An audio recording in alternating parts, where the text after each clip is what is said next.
You're watching South Asia Newsline, and here are the top stories we are tracking for you on Thursday, the 21st of March. Political war erupts between BJP and Congress as opposition points to freezing of accounts. Attacks at Pakistan's Gwadar Port Authority complex kills dozens.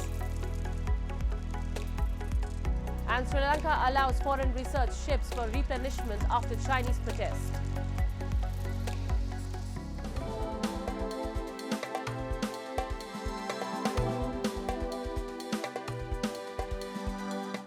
And now for all the details. Political tussle has erupted between the ruling BJP party and main opposition Congress party as the Congress has accused Modi government of creating a situation where there is no level playing field for the opposition. Taking a wheeled attack at the BJP party, Congress President Mallikarjun Kharge said party filled its accounts with thousands and crores of rupees, and on the other hand, under a conspiracy, the bank account of the main opposition party has been frozen. Kharge said, as the Lok Sabha elections have been announced, it is essential for a democracy that polls are conducted in an impartial manner. Congress leader Rahul Gandhi lashed out at the centre and asserted that there is no democracy in India today, alleging that the idea that India is a democracy is a lie. He said by blocking the accounts of the largest opposition party, the BJP has caused great damage to Indian democracy. All our bank accounts have been frozen. We can do no campaign work. We cannot support our workers. We cannot support our candidates. Our leaders cannot fly from one part of the country to the other. Forget fly. They can't take a railway train. And this has been done literally 2 months before the election campaign. Meanwhile, hitting back at the Congress party over the freezing of the bank accounts, BJP spokesperson Sambit Patra said it was the utter desperation of defeat that the grand old party has created an alibi. He further said that the party has nothing to do with the action being taken by the Income Tax Department. जहां तक bank account freezing का सवाल है, यदि आप हिंदुस्तान के कानून के हिसाब से कोट अनकोट आप डिफॉल्टर हैं, तो you will be treated as a defaulter. ये जो सेंस ऑफ एंटाइटलमेंट है गांधी परिवार की, हम डिफॉल्ट भी करेंगे और डिफॉल्ट करने के पश्चात हमें इस देश के कानून के प्रावधानों को पालन करने से राहत दिया जाएगा। The era of this kind of entitlement is over under Prime Minister Narendra Modi. ये era नहीं है अब, चाहे आप गांधी परिवार के ही क्यों ना हो सकते हैं। और दूसरी बात जो मैं कहना चाहता हूं, remember it is not the bank account of the Congress party which is frozen. It is the Congress party which is frozen. And Indian Prime Minister Narendra Modi held separate telephonic conversations with Russian President Vladimir Putin and Ukraine's Volodymyr Zelenskiy, discussing efforts to strengthen ties with both, his office said in a statement. The Indian Prime Minister had dialed up Putin to congratulate him on his victory in Russia's weekend presidential election, and the two leaders also discussed Ukraine, the Kremlin said in a statement. The Indian side in its own statement said PM Modi reiterated India's consistent position in favor of dialogue as the way forward in the Ukraine crisis, and that the leaders agreed to deepen bilateral ties. Later, PM Modi also spoke to Zelenskiy, strengthening ties between India and Ukraine, and conveyed India's consistent support for all efforts for peace and bringing an early end to the ongoing conflict. New Delhi traditionally has close economic and defense ties with Moscow and has refrained from criticizing Russia over its February 2022 invasion of Ukraine. However, it has not refrained from expressing discomfort about the conflict with PM Modi, emphasizing that today's era is not the era of war, which also was echoed in New Delhi's G20 summit communique. A US diplomat urged Pakistan on Wednesday to investigate reported irregularities with last month's general election and rerun the vote in affected constituencies if it found credible evidence of interference. Assistant Secretary of State Department for South and Central Asian Affairs, Donald Lu, in a congressional hearing, said US never used the term free and fair in characterization of February election adding that concerns were also raised about the pre-election environment in the South Asian nation. We have expressed concern about the failure to register individuals, candidates and political parties, the mass arrests of those in opposition, the shutdown of internet and censorship and pressure placed on journalists, he added. The day after the elections, the State Department issued a clear statement.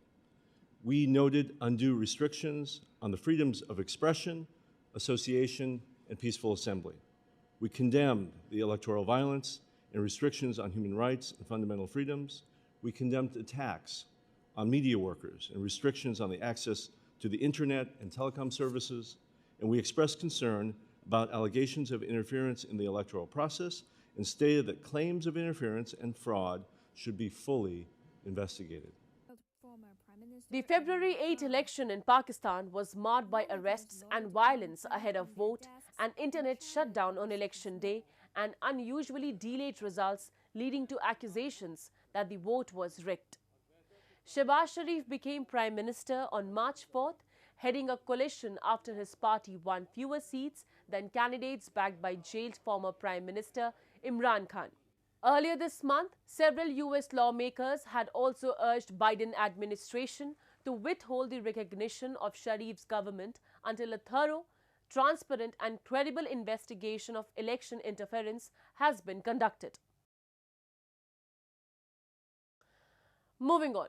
Multiple blasts and gunfire at Pakistan's Gwadar Port Authority complex on Wednesday has resulted in the killing of 2 Pakistani soldiers and 8 terrorists. Pakistan's Inter-Services Public Relations informed in a statement that a group of 8 terrorists attempted to enter the Port Authority colony but was successfully thwarted by security forces personnel. The Majid Brigade of the proscribed Balochistan Liberation Army has claimed responsibility for the attack. The Majid Brigade is opposed to China's investments in the province of Balochistan and accuses China and Pakistan of exploiting the region's resources. The Gwadar port, which is controlled by China, is significant to the China-Pakistan economic corridor.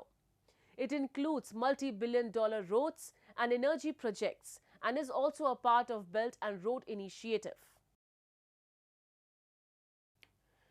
Responding to remarks by former military officials of United States, Taliban on Wednesday said Afghan soil will not be used to attack against any country. Former CENTCOM commander General Kenneth McKenzie, speaking at the congressional hearing, has said Taliban has given refuge to terror groups which are attempting to attack United States and its forces. Dismissing the claim, Taliban spokesperson Zabiullah Mujahid has said Taliban has not given refuge to any terrorist group. Afghanistan does not allow its territory to be used as a threat against America or any other country, and there are no foreign groups present in Afghanistan that could be considered a threat, Mujahid was quoted as saying by Tolo News. Taliban, which has seized power in 2021 after the withdrawal of US forces, has also been accused by its neighbor Pakistan of harboring terror groups, which Islamabad says conducts terror attacks in its territories. However, Taliban denies the accusation.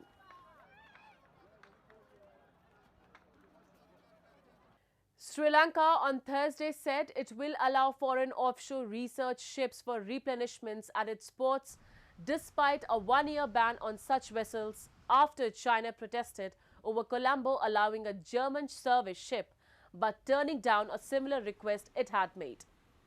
This is the first time Sri Lanka has officially admitted foreign research vessels will be allowed for replenishments since President Ranil Wickremesinghe's government imposed a one-year ban on offshore research vessels last year after strong security concerns raised by India and the US following the visit of 2 Chinese high-tech research vessels in 14 months.